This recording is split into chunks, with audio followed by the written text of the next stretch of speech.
Well, good morning to you, friends, once again. It's good to see you all, good to be with you. I see a lot of friends and family of Freeman. I want to welcome you to our service this morning. Yeah, we can give a little woohoo for Freeman. We're excited for your baptism. Yeah, okay. We're looking forward to that. Now, to catch all of you visitors up, you're catching us in the middle of a sermon series. We've been going through a series called The Journey of Redemption, where we've been looking at the four women who make up the genealogy of Jesus. And so far we've covered Tamar and Rahab, and today we're looking at Ruth, and we're going to dive right in. So I invite you to open up your Bibles and go to the book of Ruth, beginning in chapter 1. If you need the pew Bibles are in front of you, or you can open up your Bible on your phone. We'd love to have you follow along. And as you're turning there, let me give you a little bit of context. This story is set in the time period of the Judges, where the people of God had no king, and people did just what was right in their own eyes. And because of that, the people were often under the judgment of God and at war with the neighboring peoples around them. And so at that time, one of the people's most bitter enemies were the people of Moab, which is a very important point to the story. Now, the Advent candle that we lit today is the candle of joy. And it's ironic, or I think perhaps really appropriate, that the story in the book of Ruth starts out with a woman named Naomi who has lost all joy. She has lost the joy of living. Naomi is really the female counterpart to Job. The beginning of the story is brutal. Immense suffering comes upon her. We begin by learning there's a famine in the land, which is hard for us to appreciate, but that would be like getting laid off during the pandemic. This is a desperate situation. How will they survive? So, like most immigrants and refugees, Naomi, her husband, and her two sons, they left their homeland seeking a better life, just trying to survive. It must have been very difficult to come to their enemy's territory, seeking refuge, seeking peace. They had to leave their home, their extended family, their culture, their farmland, their comfort, and go to a strange land. So while in Moab, we tragically learn that Naomi's husband dies. So now she's a widow.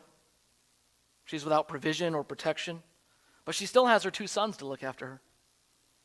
They end up marrying women from Moab, Orpah and Ruth, and they actually lived there about 10 years. Now don't forget that, because the book of Ruth is so short, you forget that they actually lived there 10 years. What they thought would be a settled, or just a brief journey, becomes a settled stay. And in ancient society especially, the expectation was after marriage, first comes marriage, then comes a baby in the baby carriage. But that's not what happens. Every year must have been filled with disappointment as Naomi waited for another heir, a grandson or granddaughter to come. But then out of nowhere, her two sons also pass away. We're not told how, but it must have been some type of tragedy. This is an unexpected death in the family, two of them. Certainly she would test high for the stress and anxiety tests they give these days. You know, coming to Moab was supposed to make their life better. But instead, it just made it bitter. It's a horrible start to the story. She's lost everything. She has no husband, no children, and no grandchildren. Naomi reminds me of Mary Todd Lincoln, the wife of Abraham Lincoln. If you know her story, she lost 3 of her 4 sons. And also we know she lost her husband as well. And Mary Todd Lincoln was well known to suffer from immense grief, where people thought she was really crazy.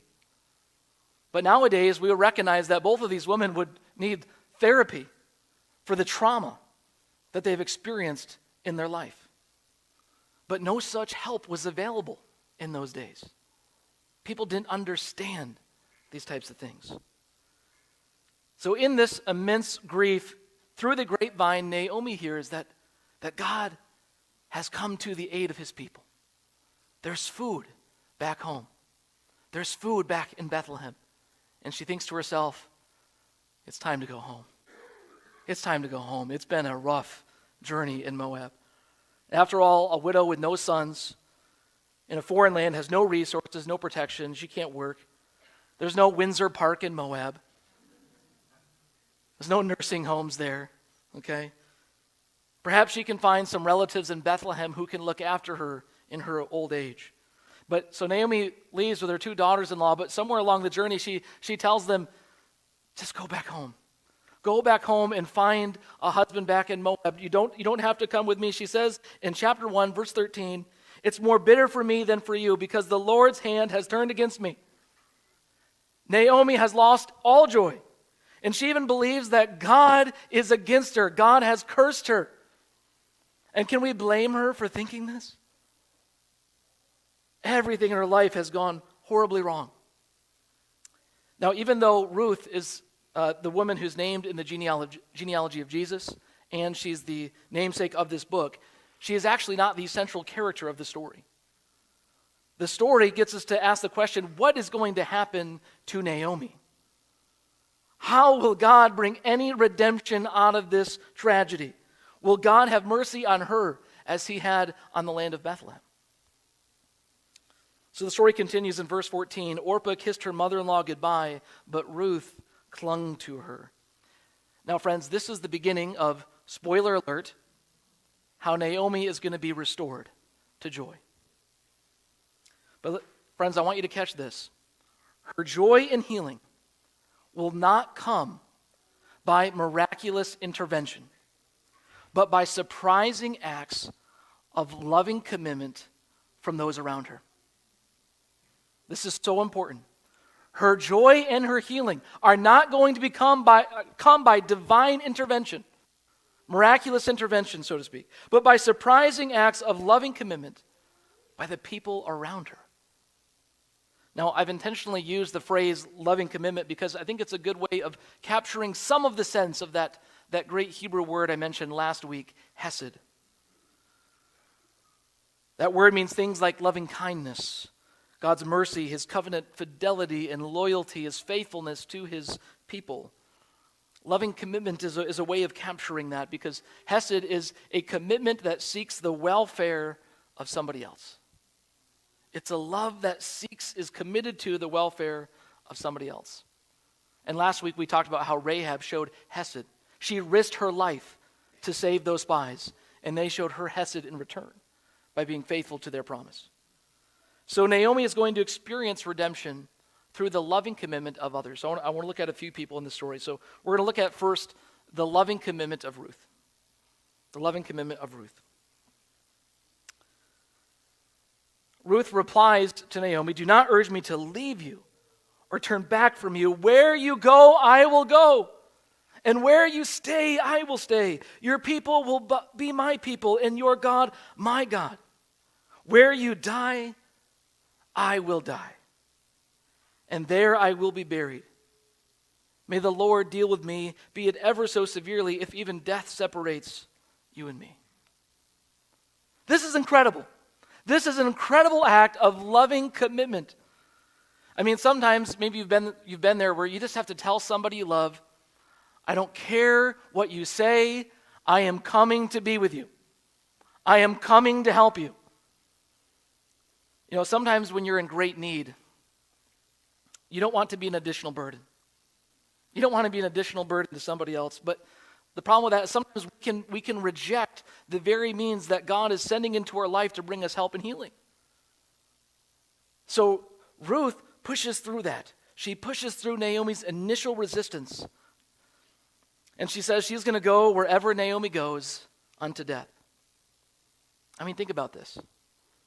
She is willing to become an immigrant into a foreign land that is considered her enemy.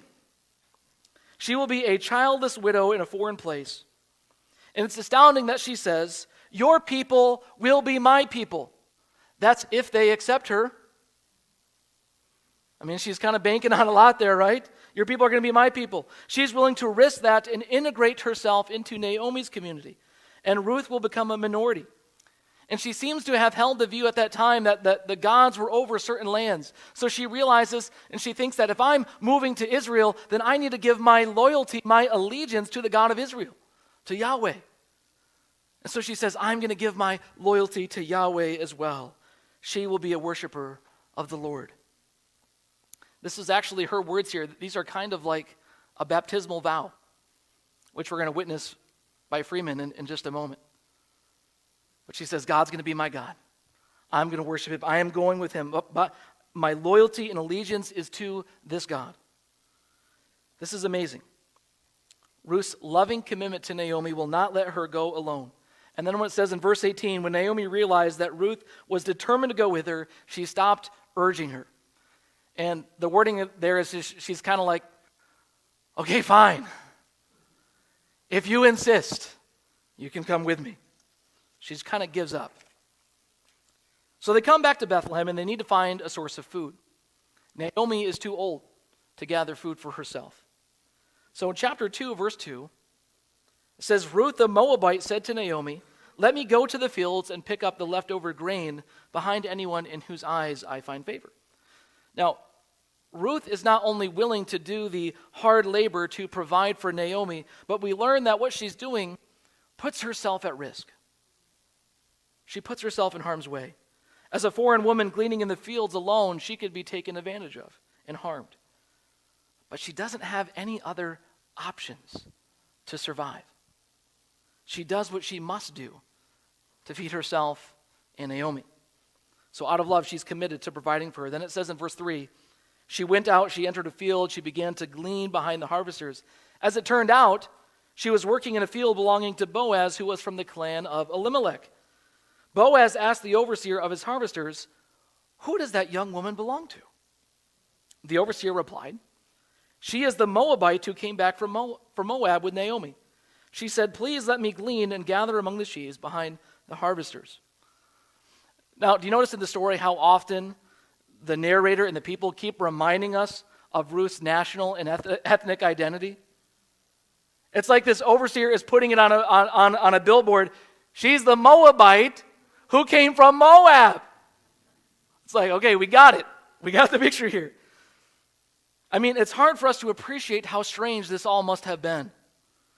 I mean, Israel and Moab were enemies, and they were also neighboring peoples. They shared the border, perhaps similar to Russia and Ukraine right now. You can imagine a situation like this happening there. But loving commitment knows no national or ethnic boundaries. Ruth is lovingly committed to Naomi's welfare. And Ruth will end up being the conduit of God's healing and joy back into Naomi's life. So we see this loving commitment through Ruth. Let's look at the loving commitment of Boaz in this story.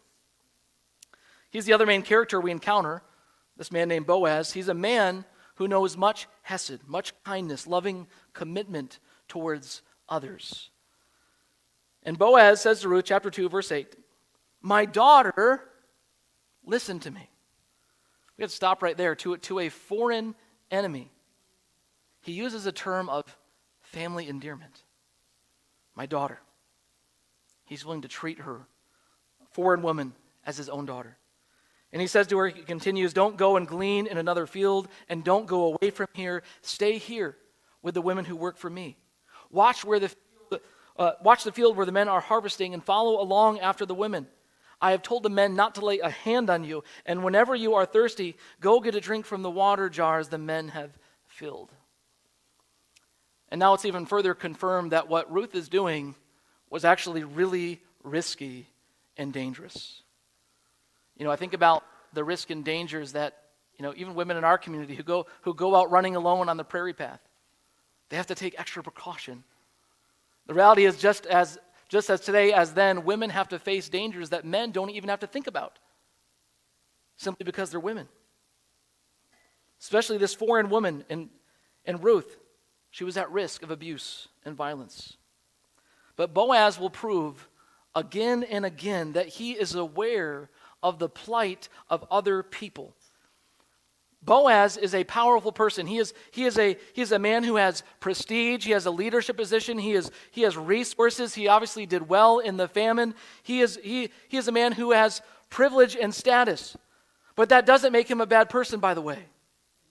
He is willing to use everything at his disposal to bring up those who are on the margins, those who are less fortunate. He will use all of his resources, everything that God has given him, that he might lift up those who have less. He takes decisive action to protect Ruth. Don't go anywhere else. Work with the women who work for me. I've told the men not to lay a hand on you. And Ruth is shocked that this powerful Israelite man would do this for a foreign woman like her. But Boaz will do even more. In verse 15 of chapter 2, Boaz gave orders to his men. Let her gather among the sheaves and don't reprimand her. Even pull out some stalks for her from the bundles and leave them for her to pick up. And don't rebuke her. So Ruth gleaned in the field until evening. Then she threshed the barley she had gathered, and it amounted to about an ephah. That's about 30 pounds.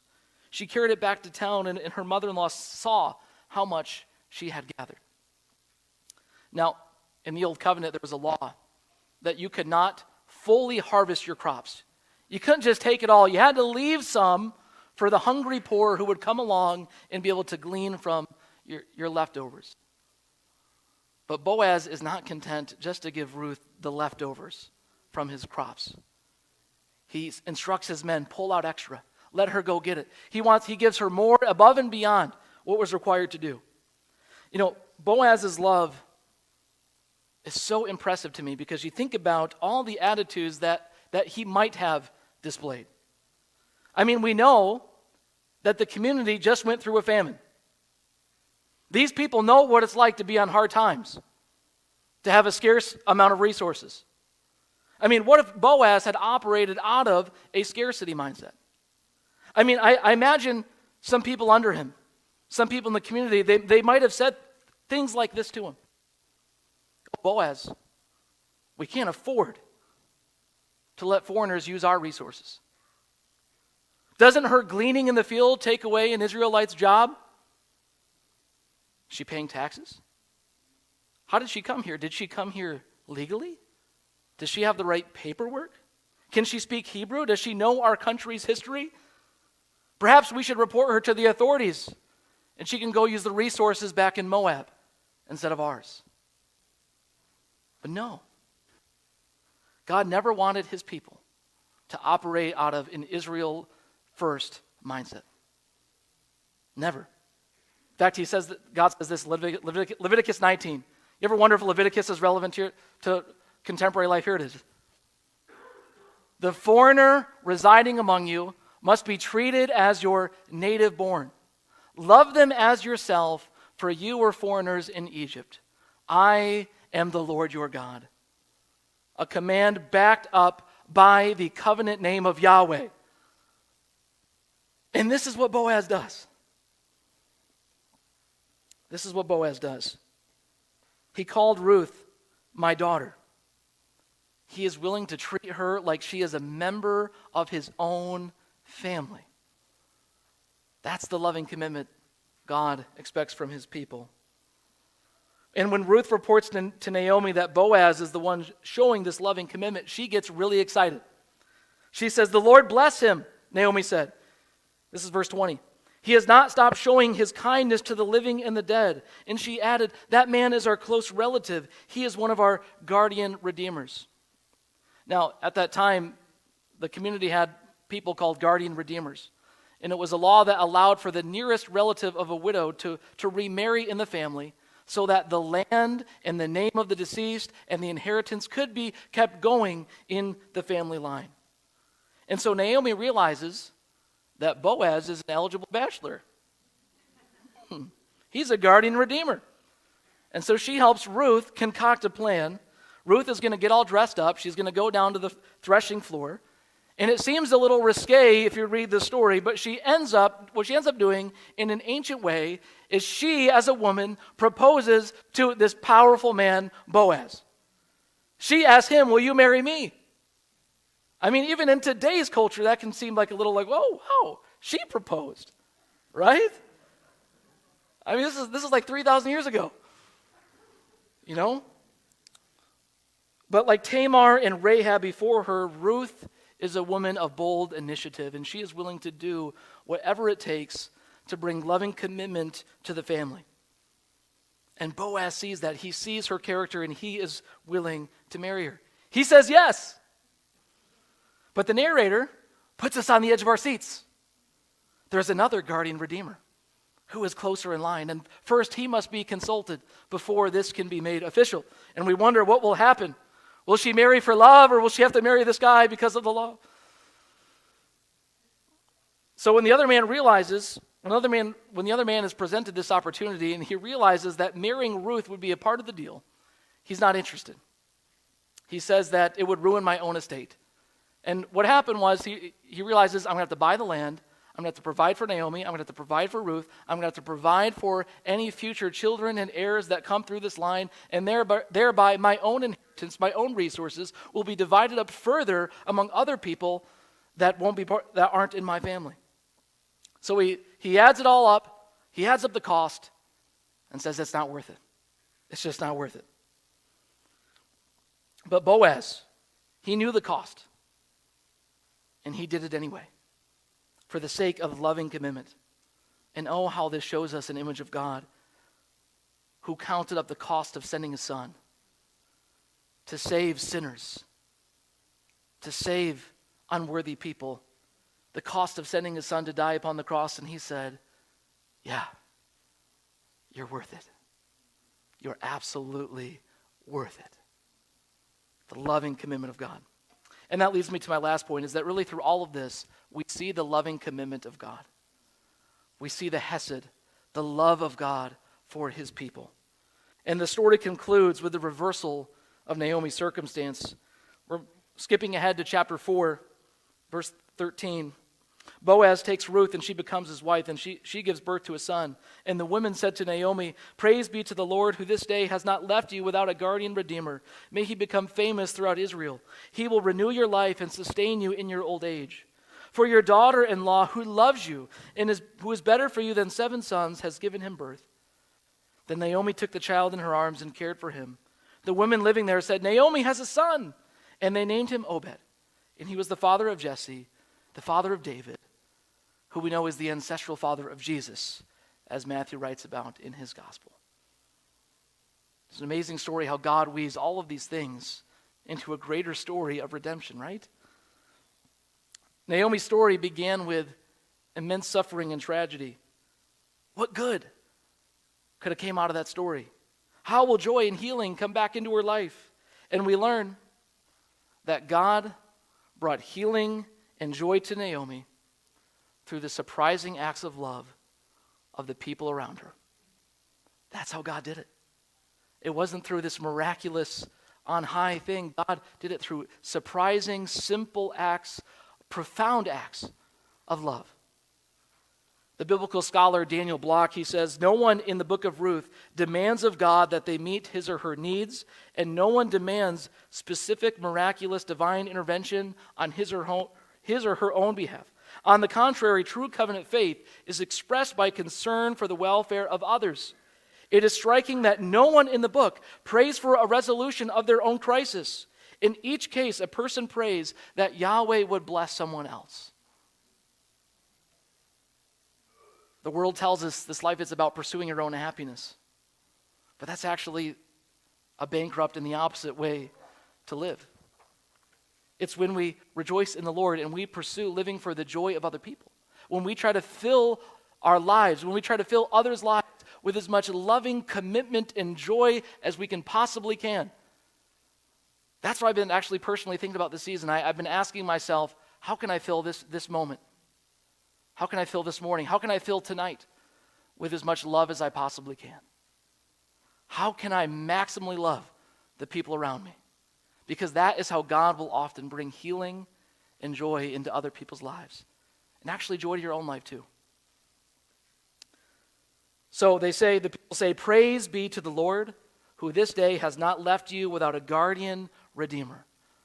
God did not abandon Naomi. He didn't give up on her, but brought redemption into her life. And the same is true for us in Christ. God has not abandoned us. God will redeem us. God has not left us without a redeemer. And through that, we have hope and joy and peace. And we know that he will come again to redeem and restore all things. And while we await that time when Jesus does come back and bring full redemption, I just want you to ask yourself, how can I be a person of loving commitment? How might God want to use you to bring joy and healing into someone else's life? Because that's how God